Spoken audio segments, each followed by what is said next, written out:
to break it all down, step by step. So there's a couple different casts that you need to know, and as an instructor, when students come to me and they say, hey, I'm going to be getting into spey casting, I'm going to fish for steelhead, I want this information from them, I'm going to say, so I need to teach you a cast from river left and river right that throws floating lines and sink tips. That way, depending on which side of the river you're on, you're good to go with only 2 casts. But what I'm going to demonstrate to you guys today is all of the casts that we talk about are fundamentally based on one cast. And if I can teach you that cast and some rules, you'll apply that to every other spey cast you do. And all of a sudden your anchor point sticks on the water and the fly line goes to where it needs to go. And you get the presentation and you start hooking more fish. Okay, so in my hand right here, I'm holding a Gary Anderson 13-foot, 2-inch 7-weight rod. 7 weight's one of my favorites just all around. I'm looking for that 6 to 15-pound fish with this rod. I've got a Scandi head on the end here. It's easy to see, a little harder to cast than some Skagit heads, because the Skagit heads tend to be shorter, so they're a little easier to throw. So the longer the head length gets, the harder this becomes. So we're at 31, 32 feet with this Scandi. This is a great place to start with, okay? But when you go fishing with a guide and the guide says, hey, have you ever done this before? No, I'm brand new to steelhead fishing. He's probably going to put a rod in your hand with a very short head, Skagit head, and says, yeah, just flip it out, roll cast it, and if you're out 40, 50 feet, we're good to go. Okay, so we're extending that a little bit further. We're going to talk about a couple things that are very, very important for every spey cast. I'm going to start off. I want you guys to notice, I'm going to break this down in kind of 2 parts. Roll casting, which is my forward stroke. There's my roll cast right there. Okay, so it's kind of easy to roll cast with a rod that's 13 feet, 31 feet of fly line, and a leader that's 12 to 15 feet long. We're pushing that 50-foot range. This is how easy it is to get your fly line close to 50 feet, right there. And the key is, what goes on out there tells me what I'm doing correctly or incorrectly. Watch the fly reel. Watch my hand. Notice my elbow is nice and comfortable, right next to my body. Pull down, flick the rod tip, there the line goes. Okay, so what you don't see me doing, we call this the top-handed. Top-handed guys want to take and push and muscle, right? Look at the right elbow. That right elbow's bent right here. A lot of upper body's being used. The rod, the spring did not bend deep enough. So therefore I had to make up the loss of energy by pushing forward. And you cast and fish that way all day, you're gonna go, boy, the spey rod is not for me because my body is aching and my shoulder's hurting. There's a gentleman that came up about a week and a half ago. The guy's been steelhead fishing on the Eel River for longer than I've been alive. And I'm watching him cast a single-handed rod, throwing his traditional shooting head, and he's got this real long reaching cast. And he's telling me the whole time, I catch steelhead, I know what I'm doing. I just want to learn how to do it with a spey rod because that's the trend. Well, his same technique of casting with that single-handed rod was used on his spey rod base. Okay, so we got him into a very compact stroke. When he left after the end of the day, he's slipping the line out and he says, wow, not only did I understand about how this rod works, but I'm going to take that same concept and use it on my single-handed rod. Okay, so it's the same idea. There's not a whole lot of differences, except one major one. This amplifier is your best friend or your worst enemy. Okay, let's take a look at what we call a switch cast. And can everybody hear me okay? Okay, perfect. Switch cast. It is not relevant when we're fly fishing because it does not change direction. Up, there we go, up. Is that better? Okay, all right guys. So, switch cast doesn't change direction. That's a good thing to help us establish our anchor point because that's one less variable my brain has to think about, because right now I'm going to show you about 7 different steps all together to make the cast happen. So here we go. Rod tip low. No slack ever. Slack is our worst enemy. You can make up for it when you get good at it. We're going to start low. No slack. Notice the running line just outside the rod tip. We'll keep that within about 3 or 4 inches right now. On a good day, it may be out 6 inches, a foot. If it gets more than a foot and a half out, not enough line to load. On the other hand, I don't want to bring it inside the rod tip because then I got that loop-to-loop passing through the guide every time I shoot the fly line. Okay? So here we go. Rod tip low. switch cast. I'm gonna do 3 in a row, and just notice where the line lands, notice my hands and arms, and then really important, watch the rod tip. Okay, I'm tracing a path on this cast every single time, the same path right there. And you can see what happens. The fly line is on the water, it gets lifted off the water and resets itself.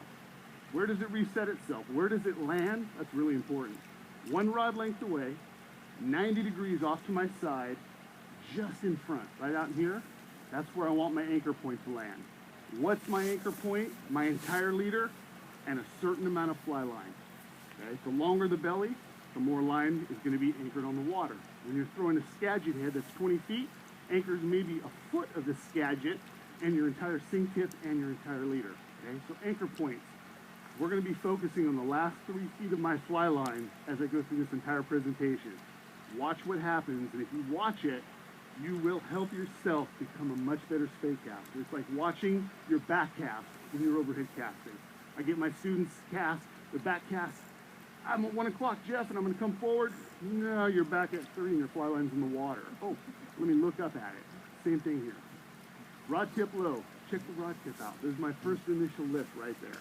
That initial lift is going to break the surface contact of the fly line and start to aerialize it. That's the bad part, though, aerializing it. Where is it going to land? Hopefully not up there. Just blew the anchor point too far. Here's an anchor point that's not going to come far enough. So now the D loop doesn't load. Everything's in front of me. Not enough load. There's a better anchor point. Ah, there we go, right there, 90 degrees off to the side. And I'm hesitating. The D loop lands, falls, longer it falls, my load of the rod is gone. So there's a timing issue there, but forget the timing. Talk about the path of the rod tip. Here's one rule.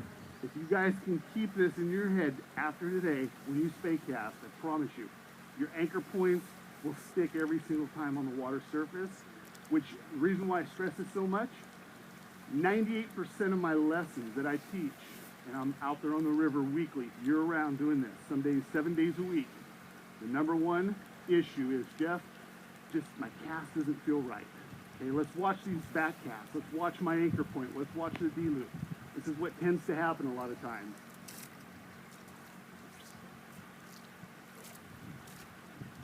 Okay, now it's making contact, right? It's making contact over here, but it's not sticking.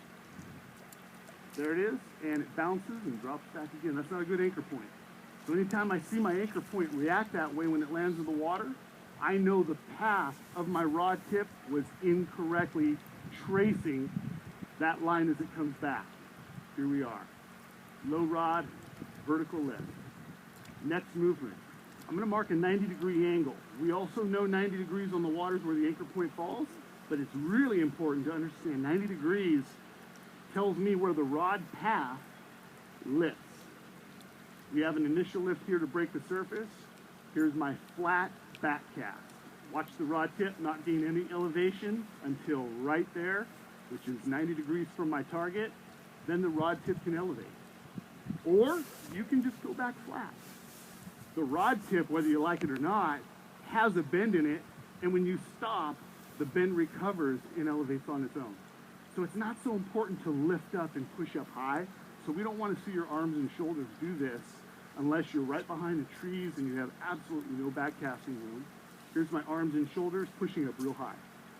Okay, that's okay because it opens up the D loop and doesn't allow it to hit the trees. But am I going to cast that way all day with the rod up here? No.